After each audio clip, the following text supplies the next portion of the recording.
The large concert hall was quiet now. The lights were off except for a few small bulbs glowing above the stage. The chairs were empty. No audience, no music, no applause. Only one person walked through the hall at this hour, the cleaning lady. She came every night after the show was over. She moved slowly but with care, pushing her broom along the wooden floors. Her clothes were old but neat. She tied her hair back tightly and wore worn-out shoes that made almost no sound. Most people never noticed her. They just knew someone cleaned the place. She liked the quiet. It was the only time the hall felt peaceful. The loud music was gone. The performers were gone. The rich guests were gone. She could breathe. Every night she did the same thing. She swept the floor from the back row to the front. Then she cleaned around the big black grand piano on the stage. She never touched it with dirty hands. But sometimes only when she was sure no one was watching, she would sit on the stool and place her fingers gently on the keys. Just for a few seconds. She never pressed hard.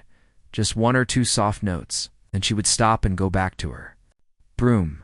If someone caught her, they might laugh or even scold her. After all, she was just a cleaning lady. But what no one knew was that many years ago, in a life that felt far away now, she used to play the piano. She had learned from her father.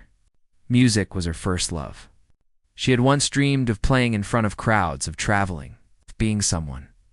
But dreams don't always survive the real world. When her father passed away, she had to start working. Bills needed to be paid. There was no money for music lessons or fancy schools. She sold her piano to help her family. Then slowly, the music left her life. Still, something inside her never let go of it completely. That's why she took this job at the concert hall. Not just for the money, but to stay near music, even if it was from the shadows. One night, as she cleaned near the stage, the main door opened. She froze for a moment. No one ever came in this late, but someone had. A few people walked in, laughing loudly. She stayed behind the curtain, not wanting to be seen. They were talking about a new owner of the concert hall, a very rich man who had bought the place. He wanted to throw a big party next week. He was young, powerful, and full of pride. People called him the Billionaire. The cleaning lady didn't care much about rich people. They came and went. But something told her this new owner might bring change. Whether it was good or bad, she didn't know yet. She finished her work quietly and took one last look at the piano, the same piano she secretly touched every night. She felt something heavy in her heart, but also warm. Then she picked up her broom and walked out, leaving the stage empty once again. She had no idea that very soon, this stage, this same piano would change her life forever. And the billionaire, the man who thought he had seen everything, would be left speechless. The next few days, everyone at the concert hall was talking about the new owner. Staff whispered in corners. Some were excited, others nervous. He was a billionaire, young and full of energy. He had made his money from tech and fashion. And now he wanted to own something classy, like a concert hall. He arrived one morning with loud laughter, dark sunglasses, and a group of friends dressed in expensive clothes. The hall manager quickly greeted him, showing him around as if the place had never been used before. "This place is too quiet," the billionaire said with a smirk. "Let's make it fun. I want a party here, a real one. Music, lights, everything. And someone has to make me laugh." "Got it." Staff nodded nervously. The cleaning lady, who had just finished her shift, stood in the back near the hallway. She kept her head low, pretending not to listen. But she heard everything. The billionaire walked up on stage and pointed at the grand piano. "This thing looks serious," he said. "Can anyone play it in a fun way? Something that makes me laugh." His friends chuckled. "Hire a clown pianist," one of them said. "Or maybe a dancing monkey with a hat," another joked. The manager looked confused. "We didn't book any performer today, sir." "Got you, but we can," the billionaire interrupted, grinning. No. Let's do something wild." "Is there anyone in this building who can play this piano? Anyone at all?" No one answered then. Someone from the back, an assistant, spoke quietly. "Sir, there's an old lady who works the night shift. She's just a cleaner, but..." I've seen her touch the piano sometimes, like she knows it. The billionaire raised his eyebrows. A cleaning lady who plays the piano? Oh, that's funny. Perfect. Call her. Let's see what she's got. The manager looked uncomfortable. She doesn't perform, sir. She's very quiet, and she's not here, right? Now she works at night. Then call her in, the billionaire said. Pay her extra. I want to be entertained. The assistant hesitated. She's not really a clown, sir. I don't think she plays funny music. That's even better. The billionaire laughed. Let's give her a shot. If it's terrible, at least we'll get a laugh. Later that evening, the cleaning lady received a strange phone call. The manager's voice was polite, but rushed. He asked if she could come to the hall right away. He told her not to worry, it wasn't a cleaning emergency. The new owner wanted her to play the piano. She froze, confused. Me? Play? You froze. Of people? Yes, the manager said. You don't have to if you don't want to, but it might be good. You just want something simple, maybe even silly. The cleaning lady sat quietly for a moment, holding the phone. Her hands trembled. She hadn't played for anyone in years. Her fingers weren't what they used to be. She wasn't young anymore, and she was no performer. But something inside her whispered, go. She wrapped her old shawl around her shoulders, put on her best shoes, still not fancy, and left her small apartment. As she walked toward the concert hall, her heart pounded harder with every step. Back at the hall, the billionaire sat on the front row with his feet up, waiting. The stage lights were on. His friends held glasses of wine, laughing and chatting. When the old cleaning lady finally entered through the side door, all eyes turned to her. She didn't look like a musician. She looked like someone who had just finished sweeping a floor. And maybe that was true, but no one knew the music she still carried in her soul, and in a few minutes, the billionaire who wanted to laugh would fall completely silent. She stepped onto the stage slowly, not used to being seen. The hall was filled with lights and people, most of them strangers with fancy clothes, drinks in their hands and amusement in their eyes. They were already whispering and laughing. Some looked surprised, others looked bored. A few were clearly waiting for something silly. The billionaire sat right in the center of the front row, legs crossed, wearing a shiny suit. He smiled wide like this was a game. Right, he said, clapping once. Let's see the magic. She didn't respond. Her eyes stayed low as she reached the piano. Her fingers trembled. Not from fear of the piano, but from fear of being judged. She hadn't played for anyone in many, many years. She thought she had forgotten how to perform in front of people. She sat down, quietly, gently. The piano stool made a small creak. She looked at the black and white keys and took a deep breath. Her heart was pounding like a drum in her chest. Then she heard it, someone in the back whispering, "What is this? Is this a joke?" Another voice chuckled. "She's going to play Twinkle Twinkle, watch." The billionaire leaned forward. "Play something funny," he said. "Make me laugh." She didn't answer. Instead, she closed her eyes, and suddenly, the noise around her disappeared.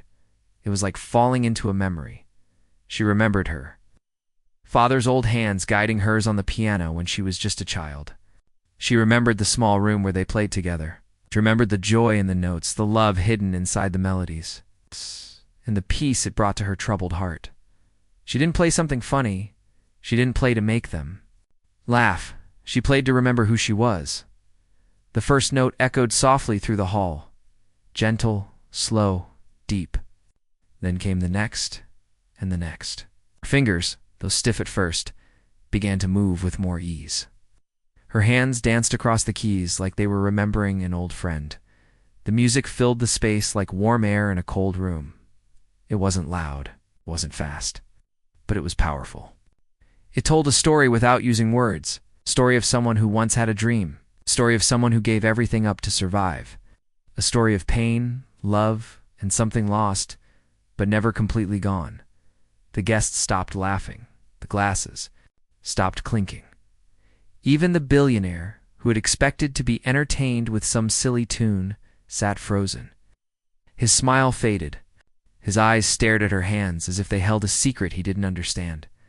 The music rose and fell like waves, soft, then strong, then soft again. Some people in the room looked away, blinking fast. A few had tears in their eyes, though they didn't know why. No one said a word. She didn't look at them. She didn't need their approval. She wasn't playing for them. She was playing for herself, for that little part of her heart she had buried long ago. Finally, the last note rang, out clear and strong. Then silence. She opened her eyes. Her hands rested gently on the keys. The room was so quiet you could hear someone breathing, and for the first time in her life, she didn't feel like a cleaning lady. She felt like who she truly was. She stood up slowly, not sure what would happen next. And the billionaire, the man who had asked to laugh, now had nothing to say. The last note faded into silence. The grand concert hall, once filled with laughter and noise, was now frozen. No one moved. No one clapped. For a few long seconds, the room just breathed. Then slowly something strange happened. Someone at the back stood up and clapped just once. Then again. The sound echoed in the still air. Another person followed, then another. Soon the entire hall was filled with the sound of hands coming together, louder and louder, until it became a standing ovation. But the cleaning lady didn't smile. She just stood there beside the piano, hands folded, head slightly bowed. She wasn't used to this. She wasn't expecting this. Her heart was still trying to catch up with what had just happened. The billionaire didn't clap at first. He stayed seated, staring at her like he had just seen something he didn't understand. His drink sat untouched beside him. His wide grin was gone. He looked different now. Like a man who had come to see a show, but had been shown a mirror instead. He finally stood up, not saying a word.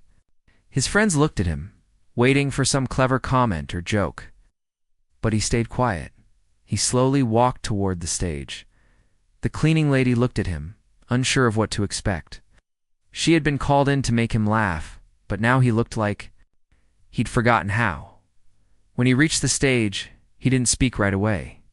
He looked at the piano, then at her hands, then into her tired eyes. "Who taught you to play like that?" he finally asked, his voice low. She answered simply, "Life did." The words hit him harder than he expected. He nodded slowly. No jokes, no laughter, just respect in his eyes. Maybe for the first time in years, he saw a person, not a role. Not a worker, not a joke, but a real person standing in front of him. The people in the hall kept clapping. Some wiped their eyes. Others just stood in silence, feeling something they couldn't quite name. They had come to see a rich man's party, but what they saw instead was a quiet truth. It's played out in music. The billionaire stepped aside and motioned for her to come forward. She shook her head gently, not looking for the spotlight. She stepped down from the stage the same way she had. Stepped up quiet, calm, and unnoticed, except now. The whole room noticed her. The guests moved out of the way as she passed. Some gave small nods. Others whispered kind words. She didn't say anything back. She didn't know how to accept praise. She just kept walking until she was out of the bright lights, back in the shadows where she had always stayed. But something had changed. She no longer felt like the woman who cleaned empty rooms. She had played her soul out for them, and for a moment they had all listened. Really listened. The billionaire watched her leave, his mind racing. He had come to impress people. He had come to show off. But someone else had stolen the night without even trying. The music still played in his head. Not just the notes, but the feeling. It made him remember something too, something deep and long forgotten. Maybe something human. And for the first time in a very long while, he didn't feel rich or powerful. He just felt small. The next morning, the billionaire woke up early. His head wasn't hurting from drinks or loud music. Instead, he felt quiet inside. That wasn't normal for him. He was used to fast mornings, phone calls, meetings, decisions, and people running around trying to please him. But today, none of that felt important. He walked to the window of his hotel room and looked outside. The city was already awake. Cars moved like ants. People rushed to work. But his mind wasn't on the view. His thoughts were still inside the concert hall, still sitting in front of the piano. She didn't dress up. She didn't smile for attention. She didn't ask for anything, but somehow she stole the entire night. She had touched something in people that money couldn't reach. He sat down, pulled out his phone, and opened a message he had saved, but never read fully. It was from his late grandmother. She had been the only person who truly understood him. She once told him, "Real people don't shout. They let their actions speak. Listen to the quiet ones. They often carry the most truth." For the first time, he understood what she meant. Later that day, he returned to the concert hall, but not with a crowd this time. He asked the manager quietly, "Is she here?" The manager shook his head. "She works nights. Do you want me to call her in again?" The billionaire paused, then said, "No, just give me her full name and where she lives." The manager blinked, unsure what was going on, but he gave him the information. That evening, the cleaning lady was at home. She lived in a small one-room flat with thin curtains and a single shelf full of old books and sheet music. The piano she once had was long gone. She made tea and sat by the window, thinking about last night. She wasn't sure what to feel. People clapped, but would they remember? Aptly not. People forget cleaners easily. Then there was a knock at her door. She opened it slowly and was shocked. The billionaire was standing there alone, holding a small box. She stepped back, confused. "Why are you here?" He didn't smile. "To say thank you." She stared at him. No one had ever thanked her for playing before. Not in years. "I made a fool of myself," he said honestly. "I wanted to laugh, but instead, you made me feel something I hadn't felt in a long time." She nodded slowly. "Music doesn't choose who hears it. It just speaks." He handed her the small box. "It's not much, just something that belongs to someone like you." She opened it and gasped. Inside was a small silver pin shaped like a music note.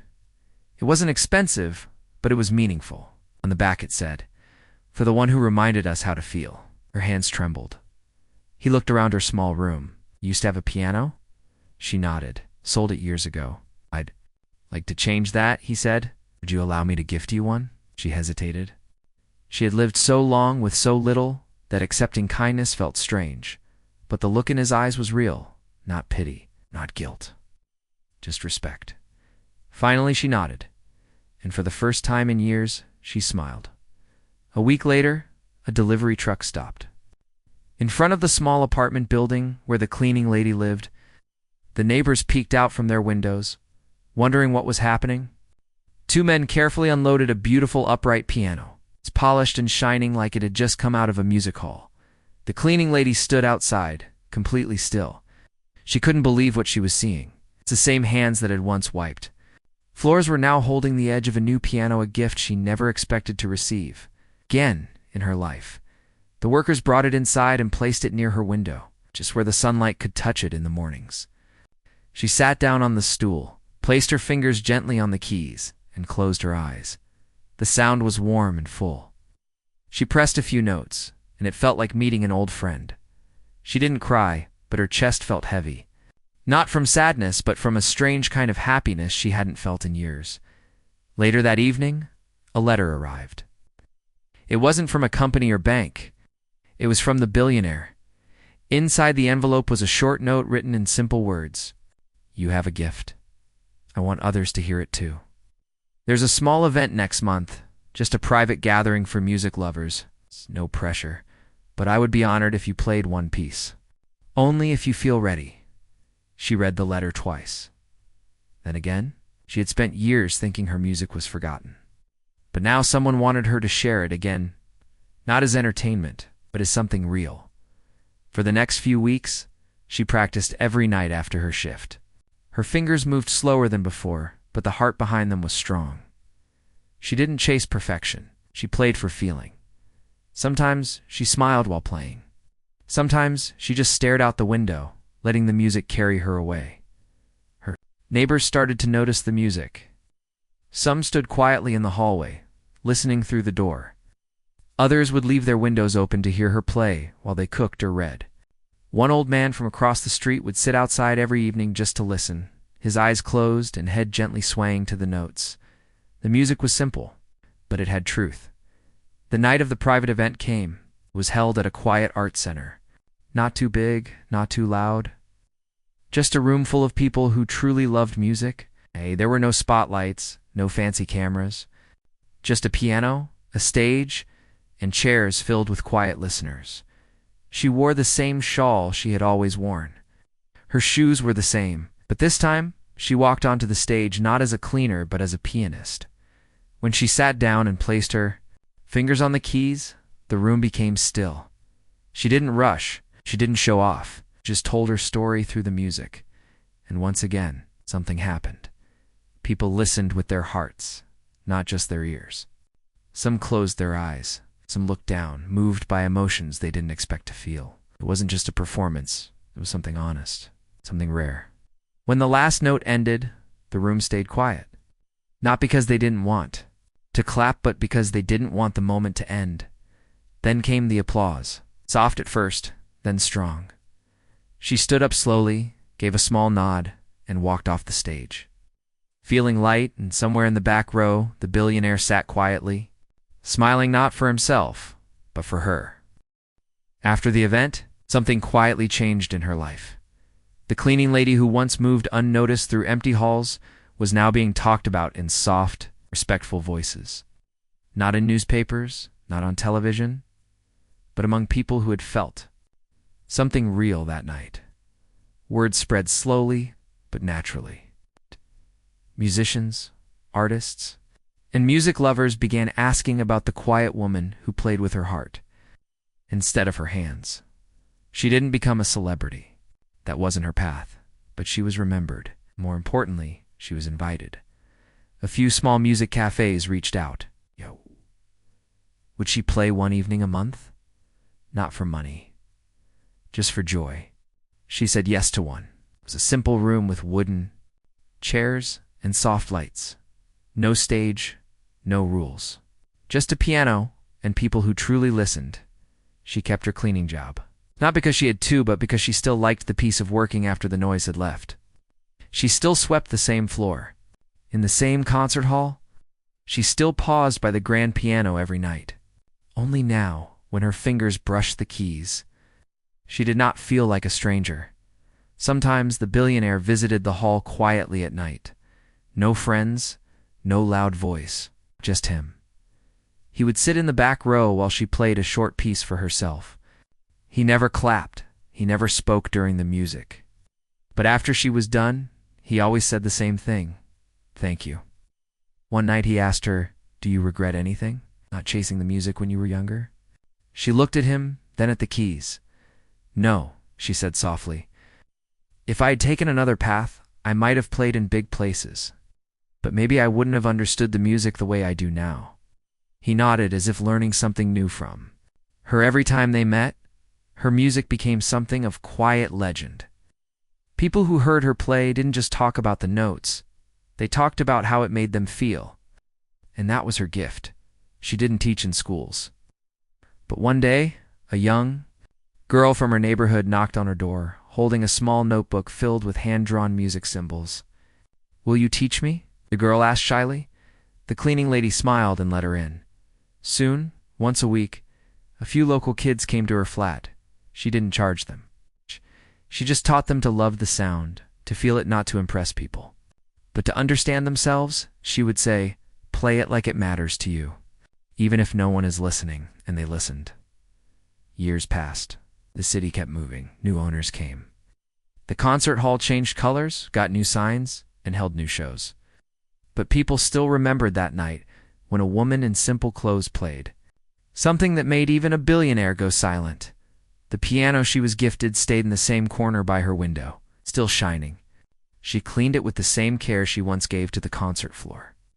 And every morning, the sunlight touched its surface, just like it touched her heart. She had no awards, no pictures on magazine covers. But she had something better, peace. And in the end, that was enough.